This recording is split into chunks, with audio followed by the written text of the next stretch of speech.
अगर आप भी चाहते हैं कि आपन म्यूजिक के वीडियो सबसे पहले आप तक पहुंचे, तो लाल बटन को दबाकर चैनल को सब्सक्राइब जरूर कर ले और साथ में बेल आइकन को दबाना ना भूलें। डीजे गोविंद बिहार होली है, होली है। डलले बा लहंगा भी डला होली है। डीजे गोविंद बिहार चोली में चोली मेरा थोड़ी से चुवला चोली मेरा होली है। ए ससुरा से होली खेले नैहर में आईनी हाँ, ससुरा से होली खेले नैहर में आईनी हाँ हाँ। डलले बायरवा चोली में रंग मोरा ढोड़ी से चुवला ए सखी। डलले बायरवा चोली में रंग मोरा लहंगा भी जला। ससुरा से होली खेले नैहर में आईनी हाँ, ससुरा से होली खेले नैहर में आईनी हाँ हाँ हाँ। डलले बायरवा चोली में रंग मोरा ढोड़ी से चुवले ए सखी। डलले बायरवा चोली में रंग मोरा लहंगा भी जला होली है। डीजे गोविंद बिहार लहंगा भी जला। डलले बा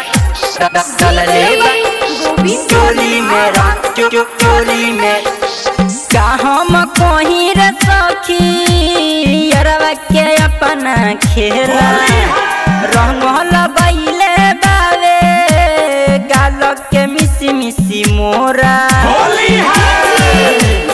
डलले बा का हम कहीं रे सखी अरवा के अपना खेला रंगल बैले बावे गाल के मिसी मिसी मोरा रंगल गौले बावे गाल के मिसी मिसी मोरा। ऐसा न होली खेलैला सियारवा भूले न पाइब ऐसन होली खेलैला सियारवा भूले न पाइब हम हाँ हाँ।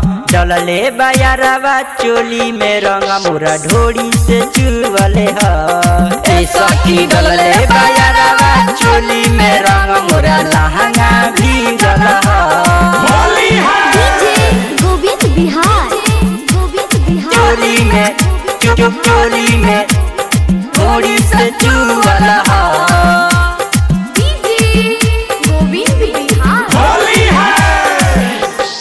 यरवा के नामे बाही मनसु संगे रहे साहेब हेमा का हम कहीं सुरेंदर धीरज औरी लाला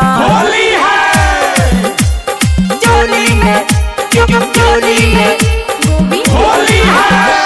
यरवा के नामे बाही मनसु संगे रहे साहेब हेमा का हम कहीं सुरेंदर धीरज औरी लाला का हम कहीं नितेश धीरज औरी लालन।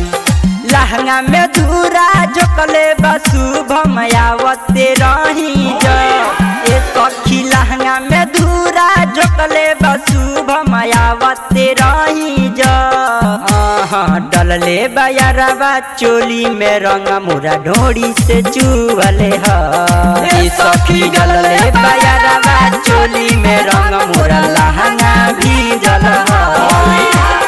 ससुरा से होली खेले नैहर में आईनी हाँ, ससुरा से होली खेले नैहर में आईनी हाँ हाँ हाँ।